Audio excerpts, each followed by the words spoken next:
Yeah. Welcome back to episode 2 of Throwing Hands. I'm Danny. I'm Mario. And we're just off the back of a massive card. UFC 270. We have a lot to discuss and unpack this week.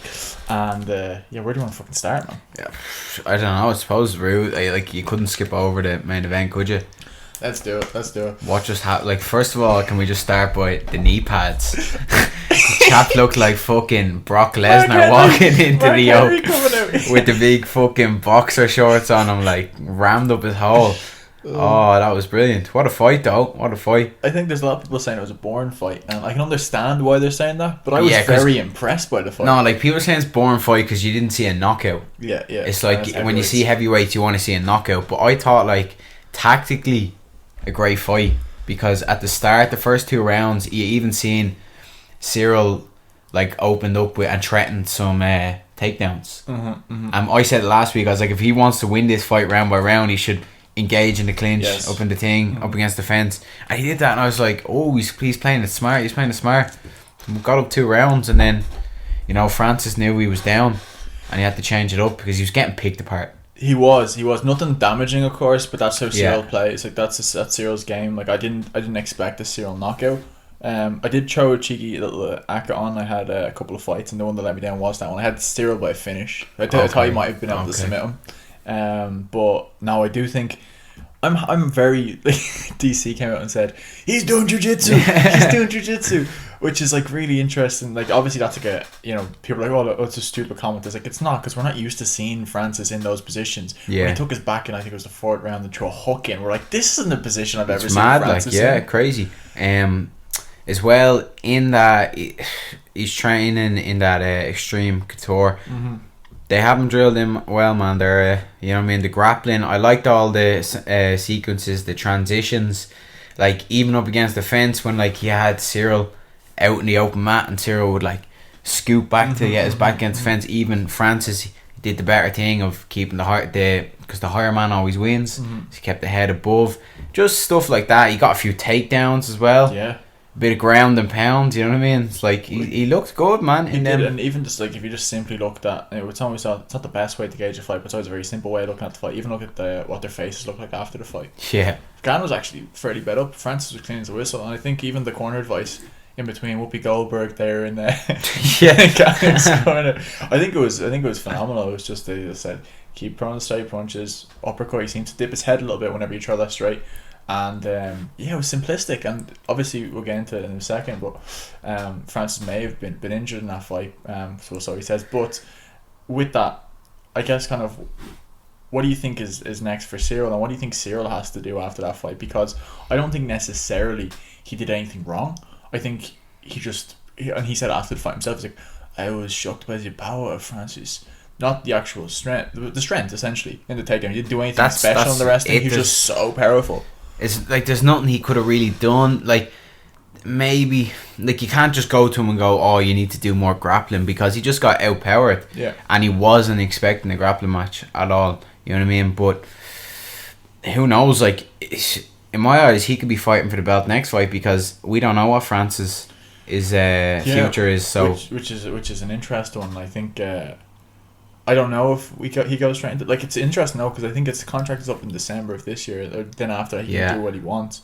But we'll get on to the injury anyways. After the post fight interview with Rogan, I was baffled when I heard this. He said I kind of wrote this down. He said, what was it exactly? MCL and ACL. Then he went into a little more. He had a grade 3 MCL, which is essentially not a full rupture, but it's close to it. Grade 1 ACL, which is kind of more a strain, and then a strain MTP. That's the medial patellofemoral ligament, which only happened 3 weeks ago. Which is crazy. Which is mad. And there's this doctor I follow. He's an ortho dude. I think it's David Abbasi. He's one of the orthos for the UFC, and he posted a little breakdown on it, and he's like, yeah, no, those injuries did happen to Francis. Oh, here. That's crazy, and that you got to credit him for that, because he didn't pull out. A lot of people be like, I'm not fighting with a tore ACL. Particularly against someone like Gan, who you need to be quick on your feet. You need to manage distance well. Yeah. And God, fucking hell, and he's a big dude as well. Imagine the force punch that. The MCL is it's important for stabilizing the knee. All of his power comes from his lower body. True, yeah. With Francis. True, yeah. And to be fair, we didn't see Francis load up too much. No, he's but you can tell he loses power later on in them rounds. Yeah, I was after he got to 15 minutes, I was like, Jesus, like what's happening here? Like, that first, but like that first round with Francis is just scary. Like even I'm shitting myself for Cyril in there because like, and you could see the look on Cyril's face, but he played it well, man. He's very calm and composed in there. The size difference, like you think, oh Jesus, like I think the upper body there actually isn't too much between them. No, like not at all. Even if you look the side by side when they're squaring up, just the start. And he had 20 pounds on him, I'd say.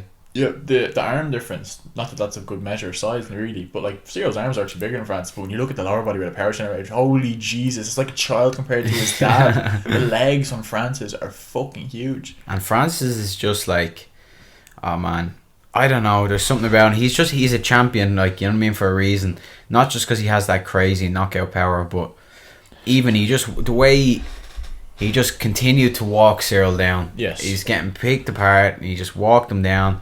And he's like, I need to take this guy down. That's why he won it. I was so impressed. Yeah, he showed. We never saw anything else from Ngannou.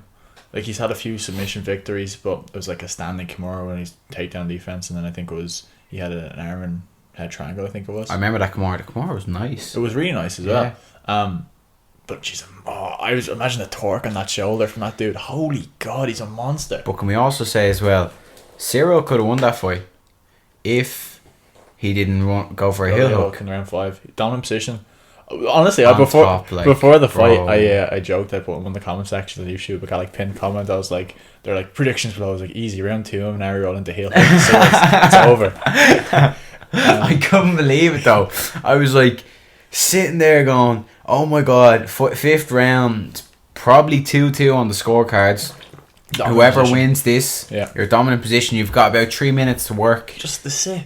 He had to sit on top. But it was like, I don't know what it was. It was I have to watch it again. Yeah. But if I'm correct, what happened was Francis went to scramble up, create a bit of space, and instead of trying to like isolate the head or control the hips, Cyril just went for a heel hook, grabbed the leg and went for his heel. I was like, no, what happened? Because again, like I'm not the best when it comes to this technique. What happened with the heel hook? That just so he didn't have the knee, so he had it first, right? When he was going, he was torquing it, nice position, but then Francis did the right thing and turned away and tried to get the knee out, and so you ideally need your feet over the knees. And do you want that knee to be like extended, hyperextended? Yeah, because I noticed Francis turned away and the knee came in and did a little bit of flexion. Yeah, so basically what it is like you're pushing your foot that way and you're keeping the knee locked, so it's not meant to go that way. For anyone listening to this, essentially you're putting like we call it a varus force, meaning it's going away from the body, so you're kind of, your knee kind of moves in and your heel moves away. That's kind of what creates the damage at the kneecap, and that's where that's the MCL. That's literally the MCL is the ligament that's put under stress there, which is interesting because we don't know what side. Yeah. But that could have literally been in it, like it could have been millimeters of like, what if it was the other foot? And like literally, if he would, because he had a MCL grade 3 tear, if he was put in that position and it was that foot, he would have tapped, even if there was any force put on that way.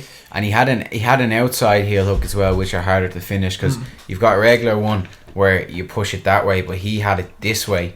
He was bringing the foot the other way, which is a lot harder. You need to be deep on the leg to get them, like deep, and he was pushing the. What I like to do from there is there's actually a little calf slicer you can get from there. Ooh. Easy little calf slicer you can get. When they push the leg, you can trap it, the leg that you have. But oh man, I knew after a few seconds he wasn't going to get it. Yeah, you could see, but you could see when he was torquing on it, and Francis was just like. Yeah, he's like. I could tell just from the body language. Yeah, I was like, no, because I got up. I was like, I'm not in harm here. I'm not in danger. Yeah. And then Cyril, I think after that point, I think there was maybe 2.5 minutes left in the round. Cyril just went, fuck. You could just see it. Like you could see then when on his face, the camera pointed his face. He was like, oh shit. Yeah. Shit. Well, 2 minutes left to go, and you're on bottom with Francis on top of you. What are you gonna do? Like. Yeah, because even if he's not advancing, he's got like top control time. Yeah. And he advanced into mount a couple of times, but he said he couldn't get it. He was kind of like he was in like a high half, and then he couldn't pass through because his knee was something like that. Okay. He said his knee was sore or just trapped? No, he said sore. Oh, okay, he said just when Cyril was holding him in the half guard. Yeah. Just because your knees have come that way. That's the exact same force. Yeah, so he's afraid of popping it or something. Yeah, I get you. Because if it gets caught, it could just whatever happen. But he said he needs surgery. He said he's probably going to need surgery now. That's one thing I always I'm so careful about when I'm training is my knees. Because when you're in them half guards and quarter mount guards and lads are just latching onto your knees, it's I really want to just pop out of this, but then I could tear my ACL and pop my knee, so I'm like, fuck that. No. And once you start damaging knees in this sport, it's bad. Everything comes from the knee, really. The hip you can get away with. Ashko went half his career without getting his hip replaced. Yeah. And then, because he did so many years of just gruesome wrestling, nothing but wrestling. And then he got his hip replaced, and he didn't have to do that until the end of his career. But the knees are everything. Dodgy old knees. I felt bad. You could tell Cyril was so sad afterwards as well. He was just it's a game, highs to highs, lows to lows, isn't it? A wise man once said. And then all the folks, did you have a watch? There's actually a few things that are controversial about that. So firstly, Dana didn't put the belt on Francis. Yeah. And then Dana didn't turn up for the He has a lot of explaining to do for that. Yeah, so he also didn't turn up to the post-fight press conference. You, the baddest man on the planet, the not the face of your organisation, but the heavyweight champ is always the biggest. Even if he isn't, much of a personality, it's always going to be one of the biggest draws. 100%. Dana White should if it was something to do with Francis leaving the company or contract negotiations, that's a bad move from Dana. It's you got to respect. He showed up and fought. He won the belt. Do you know what I mean? And it only played into his favour when all the injury stuff came out. Yeah. Because he did not have to take a fight against Cyril. Yeah, 100%. But yeah, that was a bit weird from Dana. And they not show up to the presser. No, didn't show up to the press conference. Even when he just, he does a few questions. All this performance bonuses go to X, Y, and Z. Nothing. So which makes you go, bollocks. Did anyone do one? Did Mick Maynard do it? No, I don't think anyone did. I think they went straight into... I don't think it might have been Figueiredo. I'm not too sure though. Because I only started watching maybe half an hour in. Then I saw Francis, and I wrote this down. Francis was I had so much more respect for Francis and how he dealt with the questions thrown his way. Yeah. The questions were phenomenal. The French journalists were so humble to him and everything, because obviously they were pricks to him beforehand. But no, I think I'm looking there at Francis. I'm if you can get some money, some big money in boxing, go do it. Yeah, true. I don't want to. I just don't want to see him in against Tyson Fury. No, I think it would be pointless. I think you throw the 12-ounce gloves on him. I mean, he has a puncher's chance. It's kind of what people were saying against. I know. We've seen now. This is MMA. It's completely different energy systems you're using, but it's we seen he loses power over them few rounds. Boxing is different gravy. 36 minutes, 12. It kind of be hard to watch that if we get to round 5 or 6 and Francis is fatigued and you've got Fury just dancing around him, And again, has you ever fought someone who's 6'9"? But look, I always say, if it makes money, it makes sense. Yeah. And I don't want to see him because No. we've seen that route of MMA fighters going into it, and it just ends out bad because it is a completely different sport. No matter how good of a boxer you are, it's just completely even different. Even boxing and kickboxing, different grades. There's levels to it, just as if Floyd or somebody, Canelo, was to get into an octagon, it's just a different game altogether. Yeah. And they wouldn't be able to handle it. Yeah. So, but if he's okay with that and he wants to make that money, he wants to get a bit of hype around it, go ahead, man. Because the one thing that always obviously you have to have your gloves, but the one thing is if he can sit down in his punches, because he doesn't have to worry about getting taken down at all. He can be flat-footed. Yeah. Really like a boxer.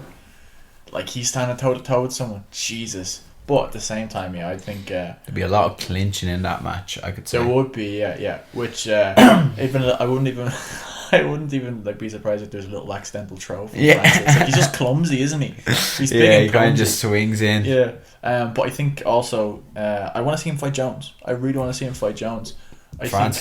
Man, John Jones is annoying me now. If he doesn't get in the octagon again, he's a spoofer. He is. It doesn't ruin his legacy, obviously. No, obviously not. But what's he's he talking done? So much shit.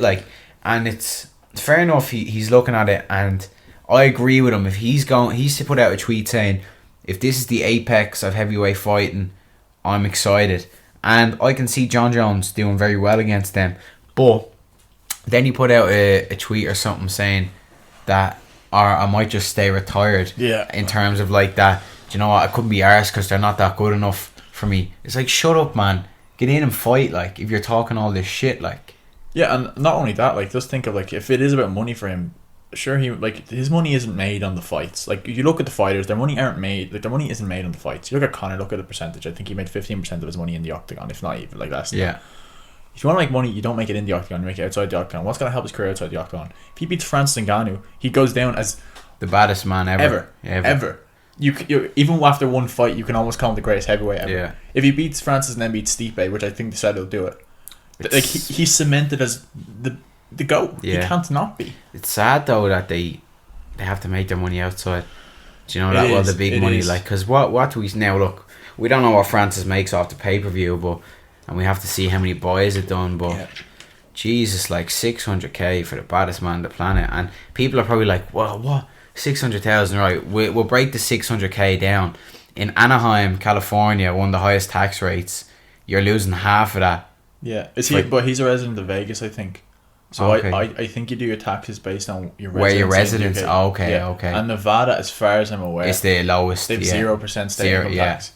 But even at that's that, all right then. But even at that, think of the fees he has. Yeah, true. Like, but I seen like. But if he is living in Cali, you're dead on. I think it's 51% marginal tax rate. It's joke. Up to 65%. Joke, like, and as well, I seen like Figueiredo and all made like 150k. Like, how is Figueiredo making 150k? But I remember like they treat the flyweight division like trash. Like DJ was used to be on like fight nights on Fox when he fought Hayes. Yeah. They should be easy banking 300k. Like, they put on a war, like. Yeah, if it's 25-minute fight, like if you're getting paid 150 grand for a 25-minute fight and you're getting paid, like, you know what I mean? Like, there's people that have been in the company like longer that are fighting 3 rounds for that money. Yeah. You know, like I remember seeing Edson Barboza getting like 150,000, 140,000 for a fight. It's like, that's crazy, man. I do think it should be like, I know, like, obviously this has to come into the contract negotiations, like how much of a draw are they, and that comes and takes into account everything. But there has to be some form of compensation where they don't feel like they need to go elsewhere. I do believe the UFC does an awesome job of promoting, and again, I think one of the why it's the biggest growing sports in the world. Obviously, it's a good sport to begin with. You have a good product, it's easy to sell. But I think Dana White has a lot to play in that. I do think Shelby, Dana White, Maynard, they've done a fucking awesome job. Yeah. But I also think though as well, there's a lot of backhanders in the UFC. 100%. Of course. Maybe that's why, because I'm looking at the Figueiredo's paycheck and going, I'd be absolutely like going mad if that's what I'm getting. But then again, he's probably getting more, so he's not paying tax on it. That kind of job that's not going through the athletic commission. There has to be something there. There has to be something, because if he's only making 150k, like, surely he'd be. And when's the last time he fought against Moreno? Like, it was last summer, I think it was. More than 6 months ago, anyways. Yeah. So like, if he's a undisputed champ of the world, 250 grand a year, he's fighting twice a year. That's pre-tax. Yeah, sure, like sponsorship. If you're a champ, like, you should be really breaking $1 million a year if you're fighting 2-3 times. Like, I was looking at the revenue. UFC's revenue, I think, is about 3 or 4 bill, right? Well, they have a quota of 500 million a year. Right. That's what they have to make a year, and they've hit that a lot. Yeah, they doubled their pandemic pretty much. A Premier League club like Arsenal are bringing in about $1 billion a year in revenue. Yeah. Obviously, they have a lot less staff if you think about it. I guess they have a lot less people on the payroll in terms of players, I guess. But you look at how much the players make at Arsenal. You know what I mean? Yeah, a lot of money. Like, I'm trying to work out where the money goes. Like, where is all of the money going? Because like, if fighters are getting 100 grand, like, and like if Dana's making, let's say if they're making $1 billion a year, break it down to a 20 million, $1 billion a year, but 50, about 20 million a week. Yeah. About 20 million a week is what they're making. How, like, I just don't see where that money's going. Like, even if 2 million, which is 10% of that bank account, goes into, even if 10% goes to fighters' pay, right, on a normal card, let's just take a fight night on Fox, and there's how many fighters? 10 fights somewhere in a card? 15? We'll say that, yeah, 10, 15. Right, let's do some maths here, Maria. What the fuck is 15 divided by, what's 20 divided by 15? I'm a fighter, bro. Don't be asking me to maths. It works out 200 by 2 mil divided by 15 is, they're probably about 150%. Let's say 150 grand per fighter. Yeah. No, they do not get that in the fucking, on the fight night. No, but even the best fighter on the fight night wouldn't get 150 grand. Even if you look at their total revenue, 10% of that to their fighters is just It's ridiculous. Nothing. It's nothing. ridiculous. Yeah. Like, I'm just like, where's the money gone? I'd love to see a financial breakdown of that, and because obviously, like, they're a business and they're a big business, so I assume they do have a justification as to why they believe they're paying fairly. Yeah, 100%. But like people, like, I think one championship come out and said they want Ngannou. They do that. There's the PFL. Which one? Does one championship do it as well? They pay like $1 million for like the winner of the Grand Prix, like Bellator. Yeah, there's a few of them now, I think. But one championship is good. It's a good idea. And then obviously it's just more so, like, I'm not complaining about. Look, I'm not going mad about the pay for, like, all the lower level guys and this and that. I'm just talking about solely champions. Your champs. Your champs. Like, there should be like a championship flat fee. They $250,000. quarter to $500,000 on the night, like, you know what I mean? How many champs do they have, and how often they're like? That would be once. I think once a month you probably have a championship fight. Yeah, like, but look, say if you start off in the UFC and you make, I think what's it, like 10-10 maybe if you win, so you make 20 grand if you win, but then you've got the opportunity for bonuses and stuff from that, like, you know what I mean, and they'll look after you. If you walk out of a fight in the UFC with 70k, that's very good for my eyes, like, you know what I mean. But for a beginner, for a 3-round fight, like, yes, 3-round fight for like an undercard, just a whatever. Yeah, but if you're doing 5-round fights, like, that's tough. Yeah, that shit you should be getting paid nicely for. And now, look, I know you have to bring in revenue and all, but if you're the champ, you should be getting paid. Yeah, UFC have no issue with revenue, I'll tell you that much. Yeah, definitely. But overall, we'll get into, I guess, the next fight in that card is, I mean, Figgy and Moreno. Firstly, before we get into the breakdown of the fight, who do you think won that fight? Do you think it was judged not correctly but fairly? It was a close fight. I think what probably won it for Figueiredo was definitely the leg kicks and probably the knockdowns. It was just more so, like, you know, when, like, Moreno obviously landed the quicker like more effective combinations, but it was in them little pockets where there was nothing happening that Figueiredo would chip away the legs and just score them points. And, you know, you even heard DC and Joe saying, like, none of them are getting checked. Like, he has to address them, and he didn't, and that's probably added up on the scorecard. But if it went either way, I wouldn't be mad. Yes. But yeah, look, he won it. Fair play to him. Yeah, that's my take on it as well. I do think I wouldn't have been surprised if it went either way. I was looking at this like, I don't know. Don't get wrong, Figgy's corner were like convinced they won. Yeah. They're always convinced they fucking win. Fucking. What's his name? Is it Eric Garcia? I think. Yeah, big dope. I hate him. But I'm happy to see him win. I think it's like that corner was like the minions in the background there, like behind Figueiredo, like, stuff, and them big glasses. I want to know what make them glasses are. He had a pair of Gucci glasses on last They're week. massive yokes, and he has the big fucking granddad jokes hanging off them, like.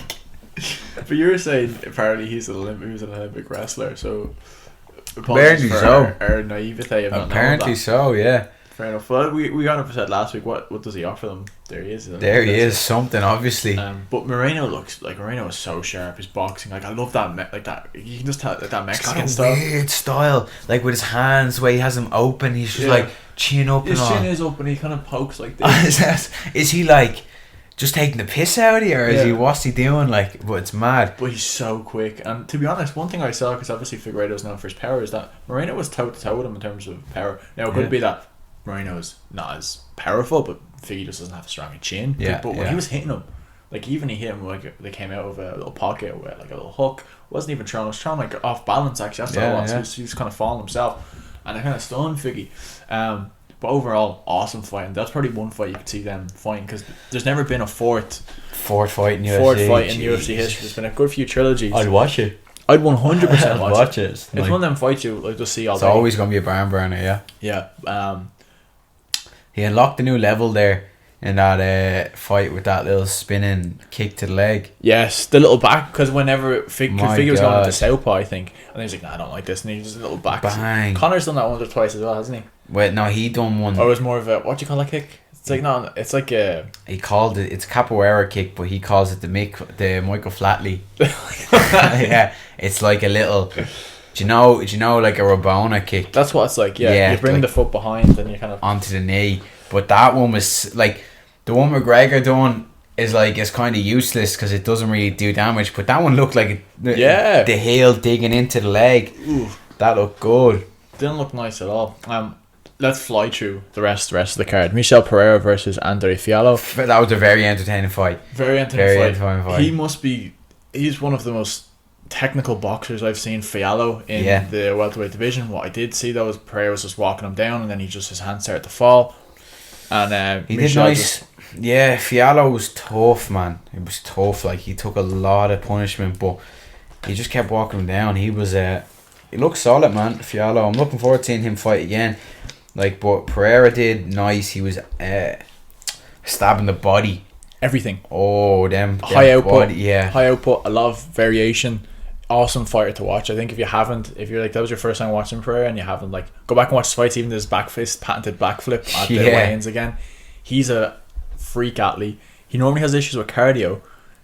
Kind of came up about 12 minutes into the fight, but he held on, and I think he deserved to win. He looked, that was a crazy pace, that fight. Good, like, awesome fight. If you haven't watched it, go watch it. Cody Stamann and Said Nurmagomedov, no relation of Khabib. That dude looks like a sicko. Man, I was like, there's just something about it. He's from Dagestan, and there's just something about them. Whenever I see that chin strap, you haven't seen a picture of him. He has the same chin strap as all the lads. You're just like, oh, bollocks. Yeah, and he looked. What scared me was how calm he looked in there. Like, not, you know, like people look calm, like they're cool and collected. This chap was literally like, he was just walking down to the shop for fucking get his milk. Like, he was just snapping the neck, and he was like, "This is what I do, brother." You know, like. You see his post-fight interview. Rogan was like, "What would you like to next?" "Thank you, Joe." Yeah. It's like, chap, you just your dominant victory. What's next for you? Yes, we will see. Yeah, thank you, Joe Rogan. I love it, and that's scary. Like, that is scary. The little spinning kick, the back fists, and then that little power guillotine. Oh, God. It was like that. Yeah, it was like a boa, just all over him. I'm looking forward to seeing him again. Very, very much so. Michael Ross was up next to Trevor Giles. 22-year-old. That's the craziest thing.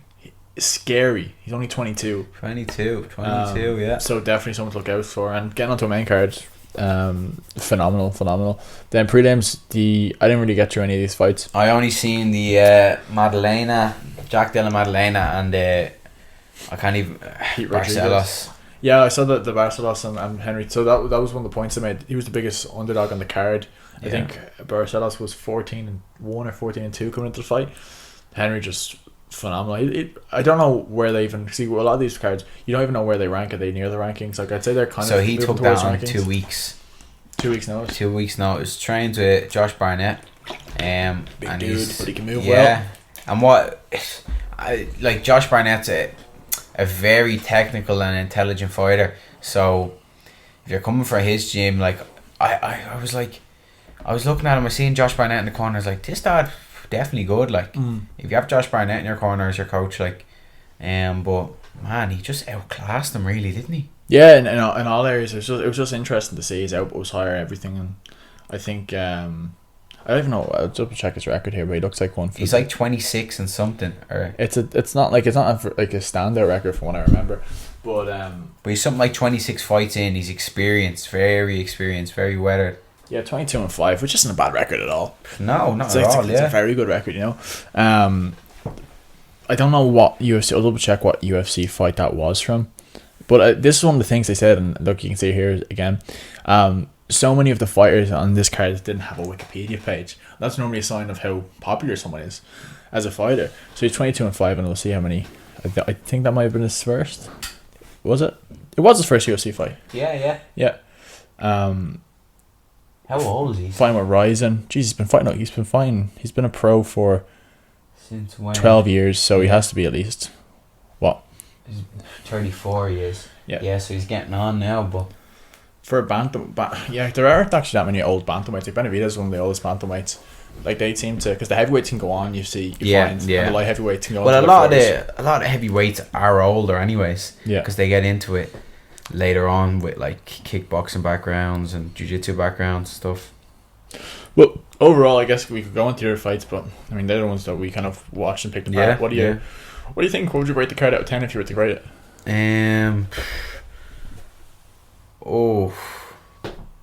out of 10 now, like I wouldn't be giving it a 10, but it'd be getting an 8 or a 9, and because you got to take into account first of all, that fight, that headline, the prelims there, Victor Henry, great fight, the pace they kept. The first two fights on the main card were first round finishes. Then we got the Michael Pereira fight, fucking Hectic. sick. Yeah, that was it. And what did I tell you? I said, like, we don't know a lot of people on these cards, but because everyone is watching this, there's going to be some fights, and there's some sick scraps on that, man. Yeah, looking forward to the next one now. I'll be up there 8 out of 10 definitely. I think there's no boring fight. Like, there's no boring fight really.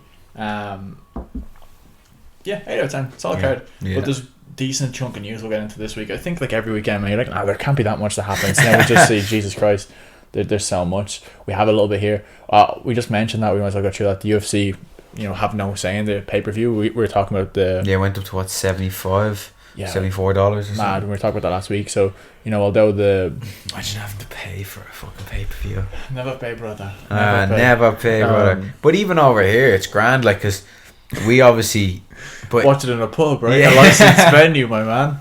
Bro, like, if you're watching can I ask a question? Have you ever paid for a UFC fight? I have, yeah. So back in Conor fight. Yeah, 205. That's the only one I've ever paid for. But back in the day, when you on Fight Pass, when that was the only way to watch it. Yeah. But they're only €21, and I didn't mind. It's like a boxing fight over here. You pay 25 quid in Sky like Sports. BT Sports. I don't mind that. Yeah. Just watch a boxing match. Well, that's all. I think that's 70 quid though. Good luck. Back in the day, can you not get the BT Sport anymore? Is it just ESPN? Like, can I? Because I wait. Say that again. Can you? Back in the day, it was $24.99 for or €21, whatever it was. Yeah. That's only on BT Sports. Yeah, they're only big ones. They picked like a few a year, that like Khabib, Conor, John Jones maybe. But that's the only one I've ever paid for. Yeah, like, I love this deal though, that you just pay monthly and you just get it, like, with them, like, which is handy. You go back and watch it, like the archives now are cool, like, but yeah, I mean, $75 whatever is, like, it's mad money. It's mad money, like. Which, like, and they wonder why they have a streaming problem over there, like. Of course. But like, I don't think streaming problems are necessarily a bad thing for them. Like, obviously Zuffa don't like it. Yeah. But outside of that, like, it's just bringing more people into MMA in general, and that's always big with sponsors. Because they make most of their money for UFC off. Like, obviously they have a lot of revenue. They have the subscription model now with UFC Fight Pass, but they get a decent chunk from like the competition that Venom had to go through to get that deal off Reebok. Yeah, I'm glad Venom got it. I'm glad Venom got it. Venom, from my understanding, are actually like a fighting company. I wear a lot of Venom. I love the Venom gear, but Reebok, like, no, they're CrossFitters, like. Yeah. You're throwing them in to make you lead in MMA. I like stuff. the new tops with the Crypto.com, and like, that's a big sponsorship as well. Yeah. Then obviously gets Howlerhead in there. Fact. I want to get Howlerhead whiskey. We should get it for one of the podcasts and review it. Yeah, we should. We should definitely do that, because it's like, we're recording a Sunday. Can you get it over here? No, we can definitely get it shipped. We'll get some Howlerhead. We'll just sip it, and we'll just it's like a banana, isn't it? Yeah, because it's a big monkey on it, so it's banana flavored bourbon basically, or something like that, which should be interesting. Oh, you can. You can. Whereabouts? It's a website from Cork. I don't trust it. Swear to God. How much? No, wait, no, it's not. Either way, let's get a ball, right? Well, it's only $20 on this. Bollocks, Jesus! What do they put in it, man? But that's staying as like pride and joy. And we're going to eat what's the other Modelo? Modelo. Nemiroff vodka. I've had Modelo's, yeah. Modelo's nice. Is that what you're drinking when you're over there? Is that the only one they sell when you're? What event do you go over to? The last one, whatever, DC and Stipe, but that was gas because that was the last. That was right before. That was the last time they were in Anaheim for that DC one. Yeah, and DC was even saying that when he was at the start. He's like, "Yeah, I swore I'd never come back here after those 2 losses," but there he was. So we got just some quick news. Leon Edwards is next for Usman. We don't know. We got a confirmation when that's happening yet. No, but I'm looking forward to that. Yeah, I think that's the fight to make, and then Hazmat's going back and forth with Gilbert Burns. Yeah, I'm looking forward to it. I'm excited that Burns wants that fight. He's probably the only one in the top 10 in the welterweight who wants that. He said he wants to take on Thompson as well, but I don't think Thompson wants that fight. Thompson just came off a bad loss to Bilal Muhammad.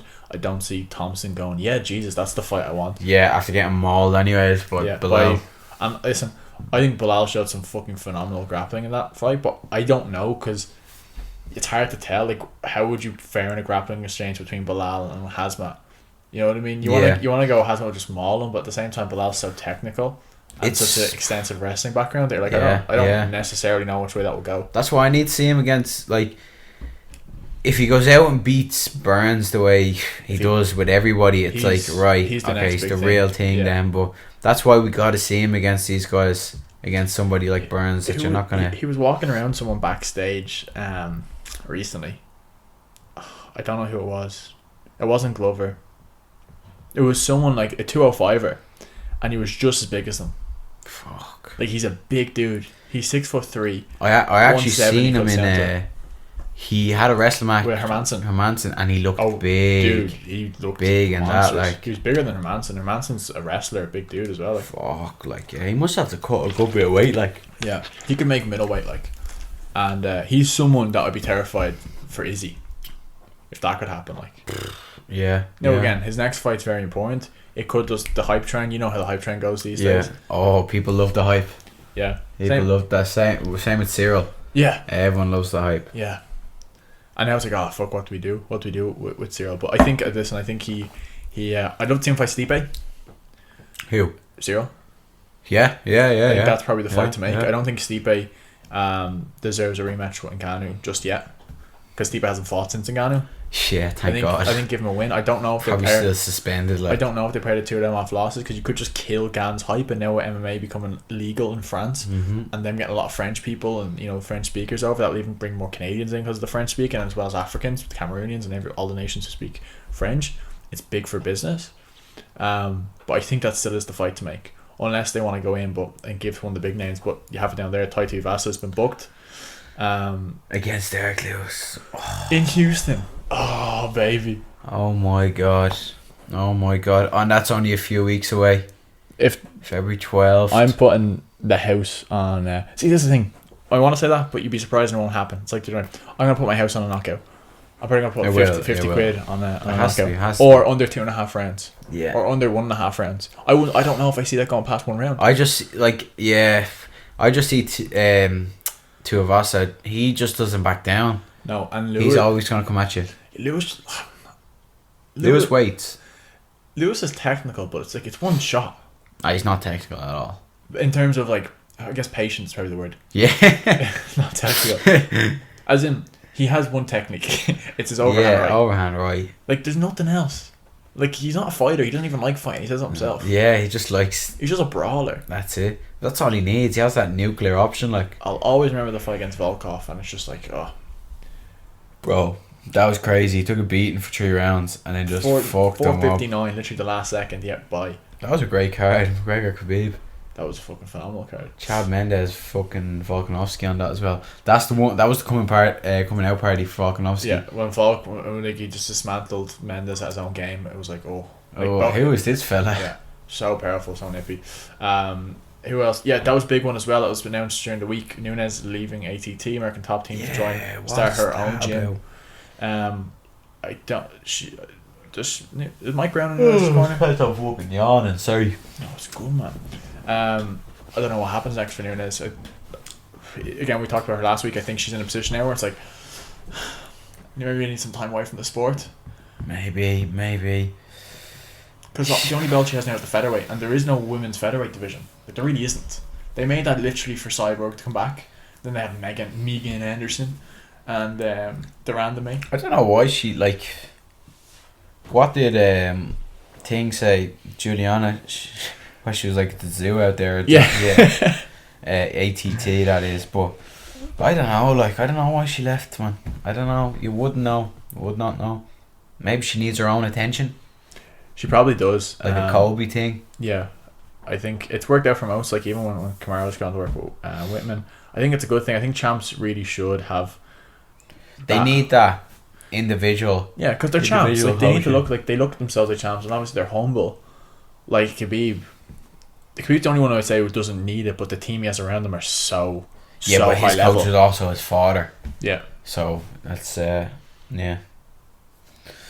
I don't know. Nunes leaving ATT. Like, we'll see if it'll be a good move for her. We'll see if it plays out well for her. Next up we got Paddy Pimlet. Did you see the clip that I sent that to you about Cody Garbrandt? So this is funny. Cody was on a podcast, right? Right. And Paddy the Baddy told me he's a Scouser.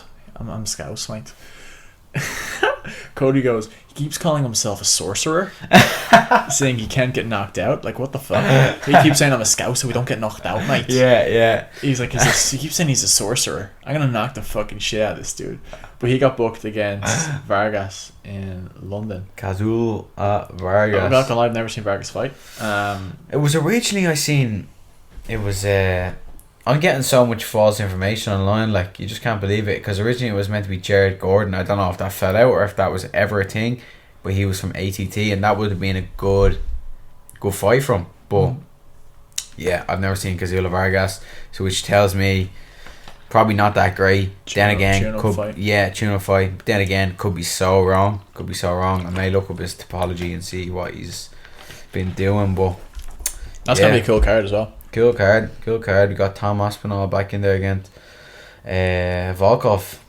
Yeah, and that's a big fight from him. Because Volkov is an experienced heavyweight. I think Volkov's had like over 40 fights, and he's always been in the top 10. He's a top contender, but he's just one of them guys. He's that mid-tier top. Yeah, he's never going to be a champ. He's like, I won't describe him as an Edson Barboza, because I think Edson Barboza was closer to kind of breaking through and being great. But give me a lightweight example of him. I don't know. He's like a dude that kind of stay between 10 and 5. You know. And yeah. No, 100%. But this will be a big one for Aspinall. See how he does against him.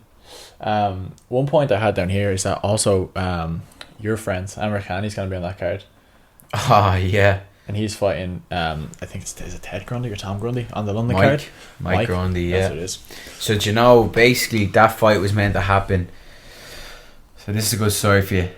2019 or no, it was 2020. So basically the March that we went into lockdown, the first time that COVID hit, that UFC London got cancelled, and Mac 1 was meant to fight Mike Grundy on that. Whole card got scrapped, blah blah blah. And then whatever, they went their separate ways. But I sparred. That's what I was gonna say. You've trained with. I had to spar Mac 1. Was it wrestling or no? Full just MMA? Just full MMA in the cage. And my God, chap broke my face. Yeah. Oh my God, like. He's Finnish, is he? Finland. Yeah. And does he train in Ireland still? Or is no, I haven't seen him, man, and I don't know what the story is with him. I haven't seen him in a good while. Last time he fought, so obviously he fought there recently in like October. He got knocked out, but then the last time I think he was officially with SBG was maybe. It was the same card as Usman Masvidal 1 was on that card. He fought in Fight Island, but that was the last time he shouted out like John Kavanagh. John wasn't there. I don't know what the story is, but they good or you just don't know.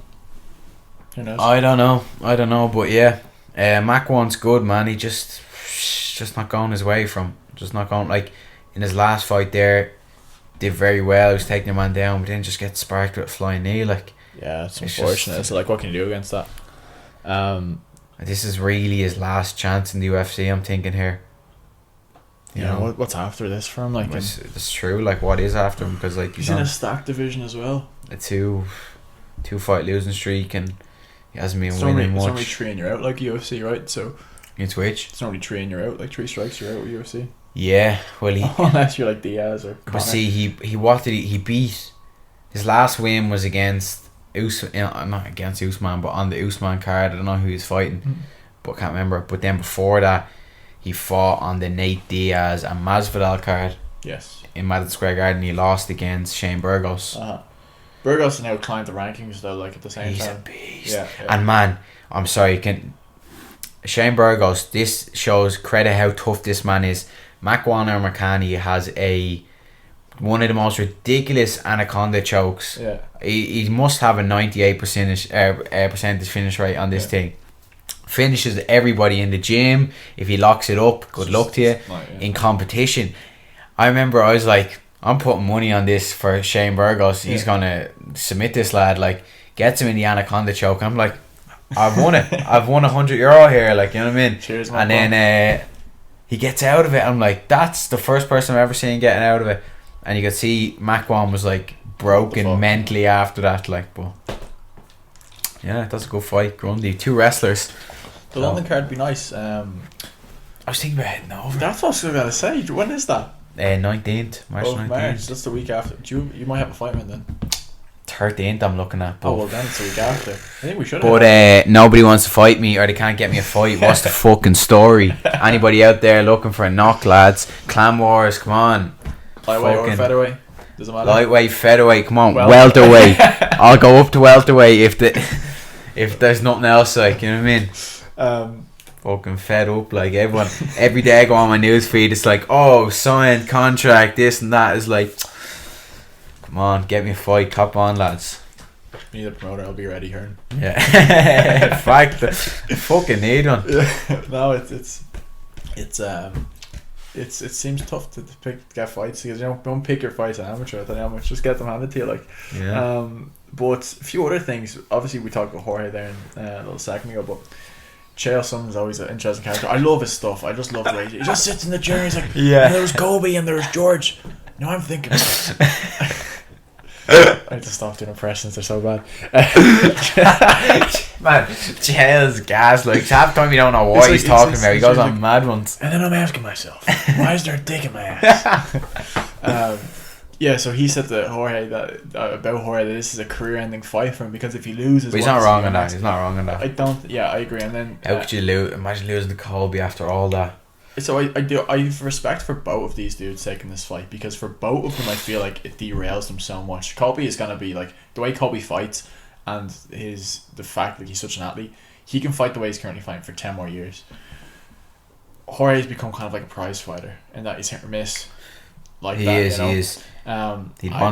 This is like, I guess, more of a risk for Jorge. But if Colby loses as well, it doesn't help him. No, like, definitely not. What the Colby isn't a big, like, well, I don't know. Unless they put out 160, if they put out 165, I'm calling it 165 division. Colby's champ. Yeah. If they go, yeah. Because Colby isn't a They'll big. never do it though. He's not. Never do it. He's not a big welterweight at all. I think he only cuts from like 180. 185. Like Usman's like 195, like Woodley style. Like Woodley was like 205. I think what happens here is Masvidal's just going to get out cardioed. Yeah, I think so. Big time. I just see so many videos of him smoking the blunts, like flat out on the blunts at the moment, and it's like, look, fair enough, like you smoke the weed and all, but it's like against a fighter like Colby who's just not smoking, it's just like ridiculous cardio. Yeah, because Colby wins 5-round decisions all day long. He's gonna go all day on that pace. Yeah, because now Jorge just needs one shot, but then does Colby let the ego? Does he kickbox with him? Yeah, does he let the ego get the better of him and just go in? Now if he plays into that, it's gonna be a bad night for him. But I think if he gets tagged, he'll probably just shoot. Yeah, and if he does, people who start booing, I'll start going, yeah, this is Colby's fight. That's it, like tactics. You want to win. I love like, a few it's an MMA tactics. fight. It's not a boxing match. Like. That's it. People think it's like you just go out there and it's just like, yeah, let's just try to see if we can knock each other out. No, like there's tactics to that. It's important as well to try and win. Like just do enough to win. Like that's how Gann fights. Gann fights to win on points. He might get the knockout sometimes when his hands start to go. And you win more money. Yeah, you win more money when you win.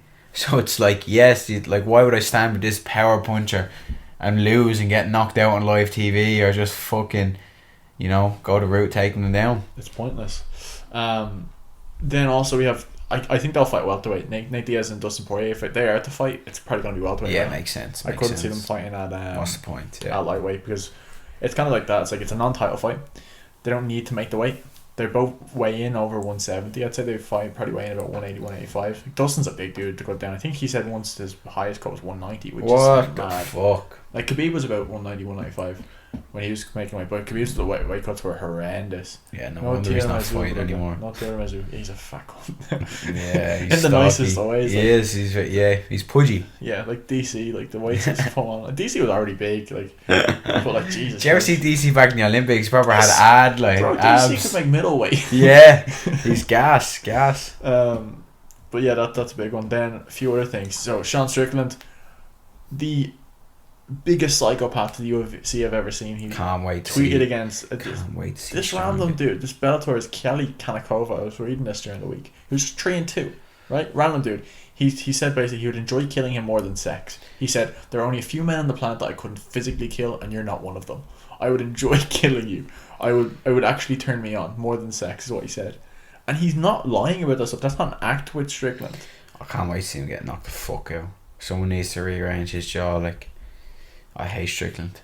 He's such an idiot. Like, it just takes away the respect from MMA. Not even the respect. He's just an idiot, man.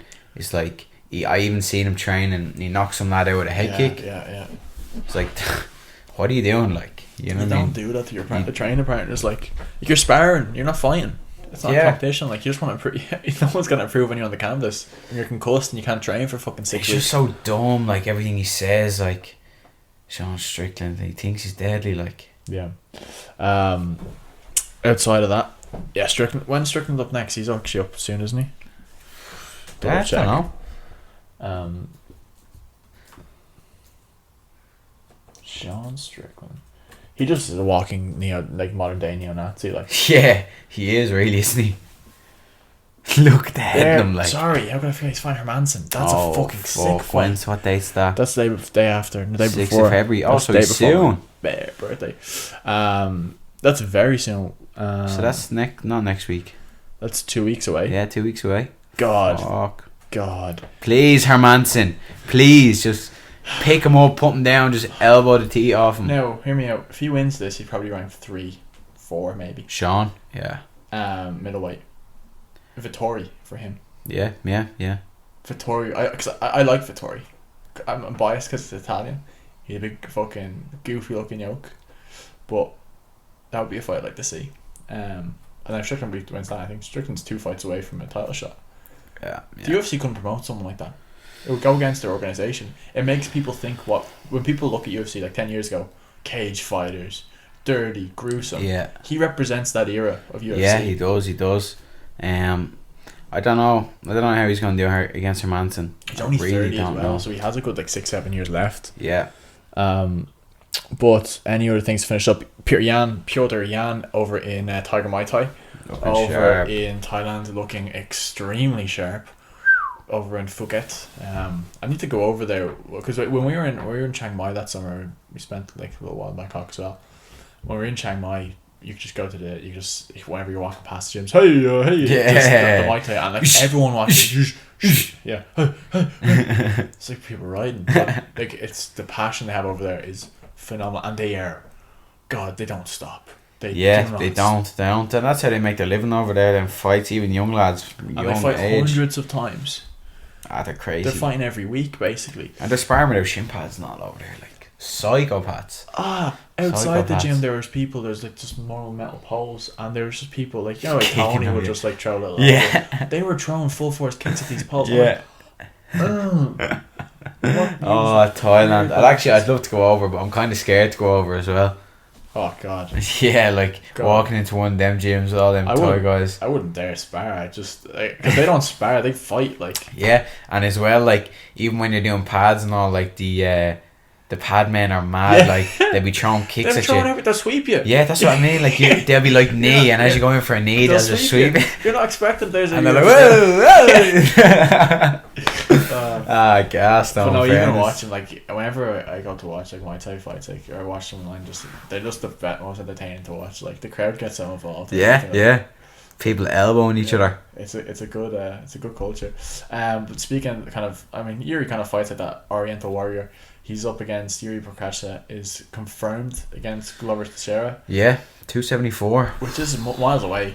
Miles away, but yeah. Don't announce something. It'd be interesting to see how far Glover can go with this now. Yeah, 42 years of age. How many title defenses has he got? I think it's like, Yuri's like the up and comer.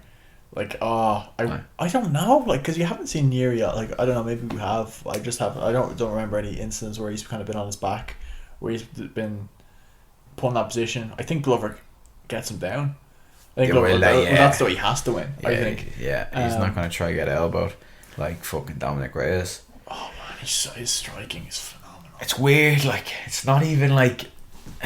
It's so weird. That's it. It's just weird. It throws you off, like, and it comes he's like out of Mortal Kombat. Man angles, yeah. He's like out of a fucking video game. If you haven't seen any of Yuri's fights, I think he's only in the UFC a matter of years. I think he went 28-2, which is a phenomenal record for a light heavyweight. He's 28-2. I can double check that, but I think he's close to that, if not that.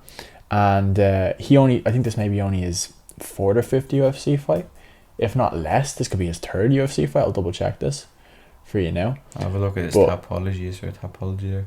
So he's 28-3. 28-3. And this is only his 3rd UFC fight.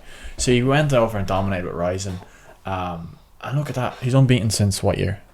He's unbeaten since 20. He's basically won his last 11 or so fights in a row. And who he's lost to?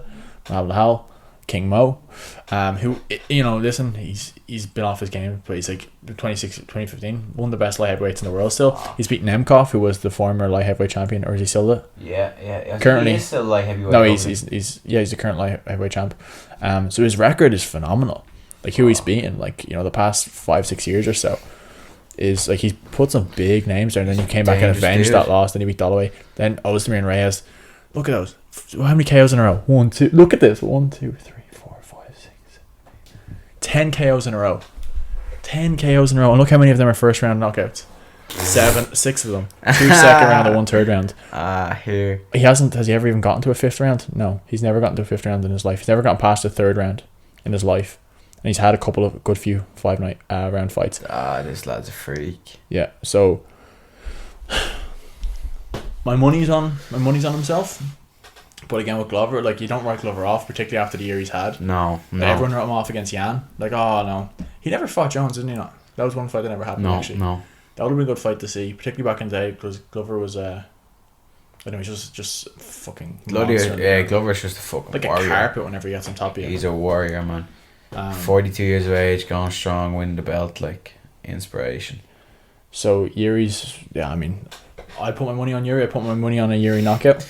That's funny there, the Sean O'Malley one. And this is I think this is the last kind of point to touch on. I fucking loved, I love O'Malley. Yeah, no, O'Malley's awesome. Gas, yeah. Him we were talking about last week, but he was on Bradley Martin's podcast, which I think is Real Talk, which is actually a very good podcast, because particularly when this is the first time I guest, but it was good because they talk about anything and it's really open. But they had a little girl, Jess, which is the co-host, but she knows nothing about fighting. Yeah. And she's just asking really sassy questions. And then she's asking all the questions about Sean's relationship. And Timbo's the same. They've both been in open relationships, like, a good few years now. And it's just interesting they take it. Bro, my ex used to go mad at me for watching porn. Open relationship, lads. Fucking hell. Like, what are your thoughts? That's like, I kind of have to ask you. I put in, like, what are your thoughts on that? Like, if they're like into if they're into it, fair play to them, like, you know what I mean? Tim is so, like, fucking... Tim is gas, he's like... so outspoken and so, like, just says it as it is, and he just goes, so went to the wife, he's like, the missus... Guys are fucking horny. That's what he said, he's like, guys are horny, like, dude's like, would you rather fuck me, like to have me fuck someone and cheat, like... I was like, you're not giving her much of an option here. You're kind of just saying this how it is. Stop. He's not wrong though. Like, lads are horny out. Like, and it doesn't mean anything. He's like, if I go to, I just want a bit of pussy when I'm out. Like, yeah. It doesn't mean I don't love you, babe. It sounds horrific when you say it like that. But he's not saying it in a bad way. Like, no, and like he's not like trying to. Like, no, this is just how I feel. I'm sorry for feeling. He's not even saying he's sorry. He's like, this is how I feel. Like, I shouldn't apologize for who I am. Yeah. And to be fair, it does seem. Now, this is the one thing that always gets me with it. That's just weird. Like, it does seem like it's open one way. Yeah. Not that it isn't. He just says, Sean O'Malley's like, I just haven't been in that position yet. Because she kept pushing him. She was like, so have you? Like, does she have other people? Yeah. I haven't been in that position yet. I'm like, I think it's all well and done, and it's grand for lads to be like, oh, this is an open relationship. But as soon as their missus starts getting with other people, then they're like, yeah, 100%. It's just lads, us typical lads thinking we want, like, we can get everything we want. You know what I mean? It is true. Don't get wrong. You can have your cake and eat it, and if you get away with it, fire ahead. You're living the dream. That's mad. Like, Sean O'Malley as a kid, like, yeah, he's just gone off fucking other bitches, like, every weekend essentially. But one thing they don't classify as cheating, which I think is fucking hilarious, is the Tuggies. They go into massage parlours and just get right. Happy ending. To be honest, I'm thinking about that now more than ever, and I'm like, have you ever gotten happy ending? No, I was in Thailand and all, right? It just doesn't appeal to me, right?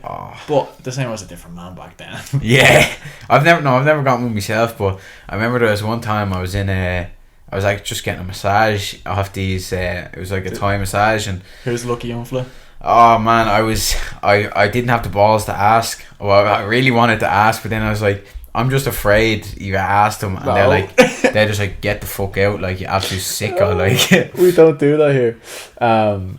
But yeah, no, I think I don't know if I classify that as cheating or not.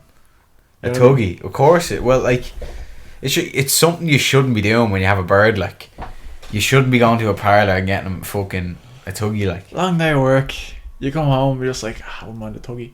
Yeah, but like, don't be telling her about it. If you just did it, like, see, fair enough. But I think it would be even better if you get into a relationship with someone who's open to the idea of that. No, I think, definitely. But good luck finding that, like. But then again, at the same time, maybe in Cali you find a girl like that or something. If the opposite was true, if the opposite like was a thing where we could just go and get the fucking bean flicked off them by some Asian outfit. That should be a thing, though. It should be a thing, like equality at the end of the day. Yeah, I'm sure girls wouldn't mind that either. A little massage. But then again, for a girl, would they prefer if that was an L one or an outfit, like Mr. Miyagi, like jeez, being on, being off. Tell you. But I think that's everything we have for this week. That's another hour or so. I think this will be the first one we're going to launch. We'll launch last week's one, even though we'll put the two of them up together, even though this will be like before 270. I think we give our predictions for 270 as well, in terms of what way we wanted to go. I can't remember exactly what they were. I think we just said it's a toss-up between Francis and Ngannou. Yeah. Which, I mean, nobody probably saw it going that way. When he had that the first kind of the kind of power takedown when he caught the kick, that I was like, oh god, this is going to be a different fight. Yeah, that looked bad. Anything else? No, seems so we've gone through everything, like. Sick. Well, we'll be back on next week if you do like it, because I guess we'll be on Spotify and shit now. You can give a review on Spotify. So. And what's next? I'm gonna have a look at it now. Next week's card. Let's just quickly review next week's card, and we'll give our predictions. That's how we'll end every card. We'll fight every podcast. We'll give our predictions for the next week's card real quick. So there's nothing this week, but there is next week is the Hermanson and Sean Strickland card. Cool. We could do that the week after then, because there's been a week in between them. Next week we'll just have news and anything else that's popped up in between. I expect there to be some news on France's future. Yeah, and definitely. I also expect some hopeful news about Jones, because those two things have to be linked. And if not, I think there's Bellator card in Dublin in a few weeks, actually, isn't there? Oh, that's on the 26th. Yeah, should probably try to go to that. We should. Will we go to it? No more COVID passes. No more COVID passes. Yup. That's a joke, though. That was a joke in general. Like, fuck off. Yeah. Micheál Martin, like. Our nana calls him Micheál Martin. Micheál Martin. A 91-year-old woman to be sitting on television saying, Micheál. Yeah, well, we're past that now. It looks like we're on the other end of it. Hopefully, anyways. And yeah. I think we have to go. To. We'll go. We'll make it. We'll also try and get. Actually, sorry. We may also get some fighters interviews hopefully soon. There'll be some tasty guests coming. We won't mention names. We won't spoil them, but there'll be a few tasty guests coming, and it'll be good because we can, you know what I mean. Just the fact that we get to break down their fights and pick their brain a bit, and also ask questions that I assume journalists wouldn't ask because we're real. So it'll be interesting, that's at least. So yeah, if you see us on Spotify, if you're listening on Spotify, you can give a 5-star review now. You couldn't do that before, and a written review, I think, so it would be rude not to. And share with your mates. We get a lot of ones. These boys are shy. Any reviews help, man. We're starving here. But yeah, until next week. Boom.